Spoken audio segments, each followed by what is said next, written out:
Immortan Joe from the Mad Max franchise is certainly one of the most intense villains in film history. His character arc is so interesting that after Fury Road in 2015, a new prequel tie was released in comics to double the process, like a normal person who rises to the position of a godlike tyrant.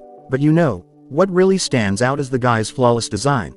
I mean, the length that George Miller spent to make his mortal villain let him look really flawless. Unfortunately, none of the films or prequels quite cover the physiological achievements, let's just say. Here we come into play. In this video we will discuss every single anatomical design of Immortan Joe, so without wasting a single moment, let's start right away. But before we go into our explanation, we have a very small request. If you like our content, please support us by subscribing to our channel.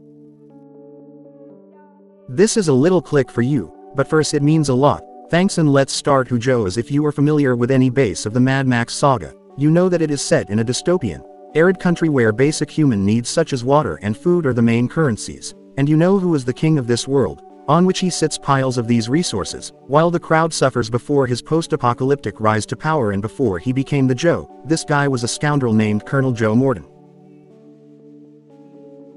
The only thing he did differently from others was that he seized the gaping hole of power that arose with a worldwide confession and a collapse of the infrastructure in order to rise to a godlike supremacy. The villain's backstory gives an idea of how easily the line between civilization and barbarism can blur. Joe's ultimate order in the chaotic wasteland is not driven by noble intentions, but from his own selfish desire for power and control. Colonel Joe Immortan was a key figure in the turbulent times before the apocalypse, known for his roles in the oil wars and as a hero in the water wars. Originally called Colonel by his followers, he had access to all critical resources, weapons and manpower.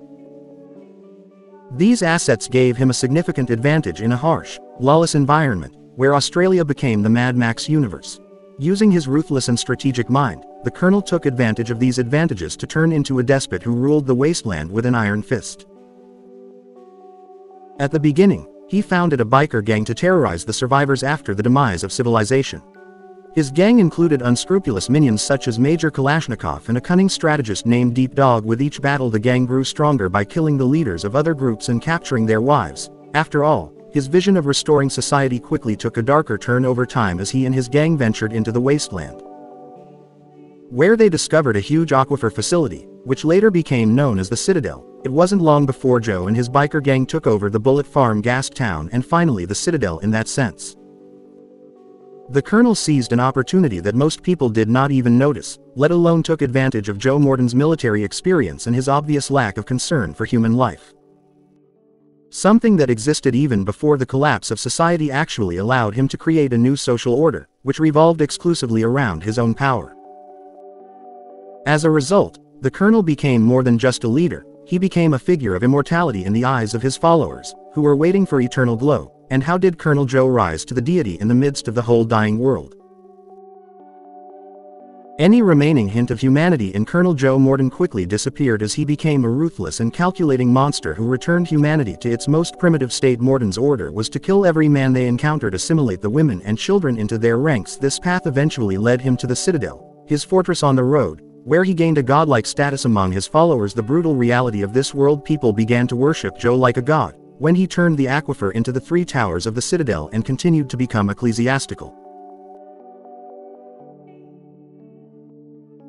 The wasteland for more resources. He took over the oil refinery in the north and used it to produce fuel for his growing army. He called this place the host city and allowed the man-eater to run it. After Joe took over an old lead mine, he turned it into a bullet farm by turning it into a factory for weapons, ammunition and explosives to support the Citadel's battles against other gangs in the wasteland. He hired his former gang member Major Kalashnikov, who is now called Bullet Farmer. Interestingly, the prequel comics show that Immortan Joe was a history student. I think he broke through the defense of the Citadel with a historical tactic that marked his decisive moment of transformation from Colonel to Immortal Joe, who had victoriously penetrated from a seemingly safe form of death. His followers gave him his new name. But when Fury Road made it clear that for Joe immortality became more than just a title, it became an obsession. If she took them, she didn't take them, they asked. Like Joe Immortan was in his prime, Joe was a tall and imposing man who was known for his signature gas mask and long, straight dark brown hair with a bee headscarf tied over his forehead.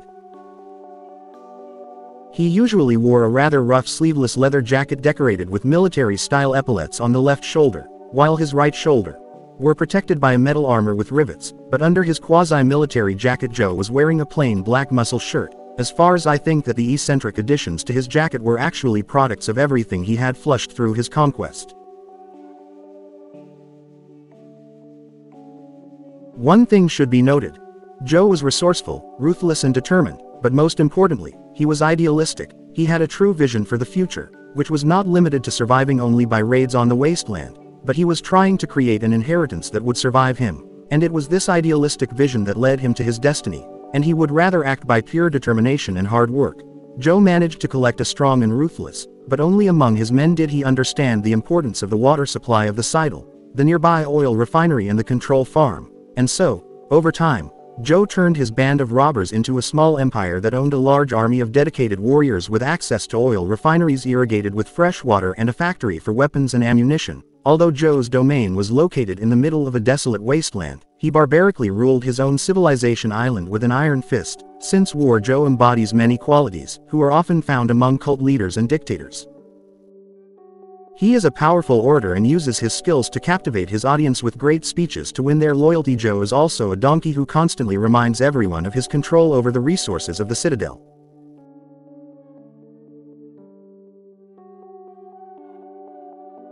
To strengthen his authority over the people whenever he sees fit, and it certainly helps his case when other warlords like Dementus and his biker horde threaten his rule. Because Joe has a devoted group of 1,000 warboys who idolize him and obey his orders without asking a single question, in which Immortan Joe had taken them into his army and brainwashed them since childhood, so that they were even willing to sacrifice themselves for his. Joe promised them a place of honor in Valhalla, what allowed them to die under the false glory, to foster a sense of eternal camaraderie with him after death. Despite his totalitarian rule, Joe somehow had an altruistic nature, as he believes that he benefits society within the cell and does it right by rationing, growing and distributing crops correctly, using enslaved people as living blood bags for him, a breeding program to find a successor who will continue the legacy of his vision. Although he cares a lot about his wives, Immortan Joe treats them more like his own property, as he often calls them his treasures in the comic Joe from Mad Max Fury Road. He believes that his wives are not grateful for what he considers generosity. Apparently, life as imprisoned sex slaves is the best life they can have in the bleak post-fall world.